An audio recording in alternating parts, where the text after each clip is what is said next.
Morning students. Lesson 3 human reproduction में आज मैं आपको पढ़ाऊंगी फीमेल रिप्रोडक्टिव ऑर्गन। कल पढ़ाया था मैंने आपको male reproductive organ. Female reproductive organ में कौन कौन से ऑर्गन आते हैं इन सब के बारे में चर्चा करेंगे।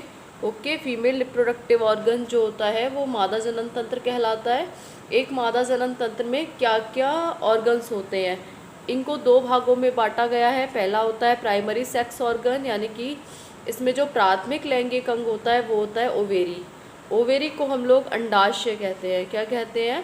अंडाशय कहते हैं। ओके, सेकंड आता है एसेसरी और सेकेंडरी सेक्स ऑर्गन, यानी कि सहायक या द्वितीयक लैंगिक अंग। तो ये वे अंग होते हैं जो लैंगिक जनन में हेल्प करते हैं।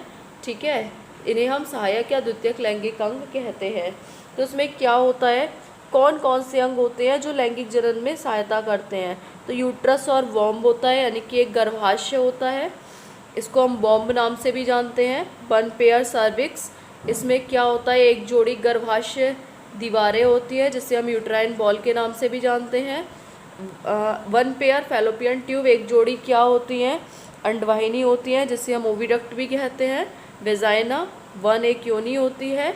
एक्सटर्नल जेनिटिला बाह्य जनेंद्रियाँ होती हैं। एंड मेमरी ग्लैंड्स स्तन ग्रंथियाँ होती हैं एक जोड़ी। तो ये सब आप दोनों चीज़ें आप बुक से पढ़ेंगे। ओके, अब ये जो अंडवाहिनी देख रहे हो आप, यानी कि जो आपने अभी मैंने आपको फैलोपियन ट्यूब बताया था या फिर ये बताया था ओविडक्ट है, तो ये क्या होती है, एक जोड़ी पाई जाती है और अंडवाहिनी के कई पार्ट्स होते हैं, यानी कि अंडवाहिनी को 4 पार्ट्स में बांटा गया है।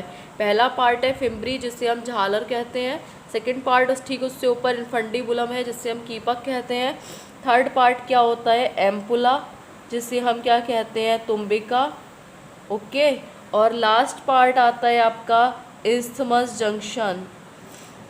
इस्थमस जंक्शन, इस्थमस जंक्शन को कहते हैं हम लोग संकीर्ण पथ।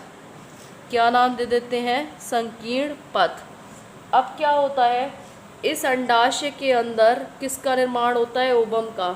जो प्राइमरी सेक्स ऑर्गन है तो वो क्या है, ओवेरी है। ओवेरी के अंदर किसका निर्माण हो रहा है, ओवम का निर्माण हो रहा है। तो ये ओवम क्या करता है, कहाँ पहुँचता है, फिम्बरी में, यानी कि झालर में पहुँचता है।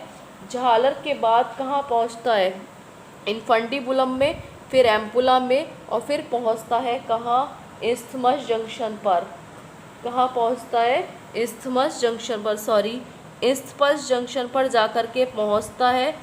ठीक है, ये वाला पार्ट है इस्थमस जंक्शन। ये जो ओवम है फिम्बरी से होता हुआ इस्थमस जंक्शन पर जाकर पहुँच जाता है। अब क्या होता है, यदि निषेचन की क्रिया हो रही होती है तो ये स्पम्स जो होता है नर का, वो वेजाइनस से ट्रैवल होता हुआ कहाँ जाता है, कहाँ जाएगा, इस्थमस जंक्शन पर। यानी कि जो स्पम्स है पुरुष का वो ट्रैवल होता हुआ इस्थमस जंक्शन पर जाकर ओवम से मिलेगा। ओके, ये क्वेश्चन बहुत पूछा जाता है कि जो शुक्राणु होता है नर का वो स्त्री के अंडाणु से मादा भाग के किस स्थान पर मिलता है, कंपटीशन क्वेश्चन है। तो ये कहाँ मिलता है, जो स्पर्म्स है वो योनि से एंटर करता हुआ कहाँ मिलेगा, अंडवाहिनी के इस्थमस जंक्शन पर जाकर मिलता है। थैंक्स।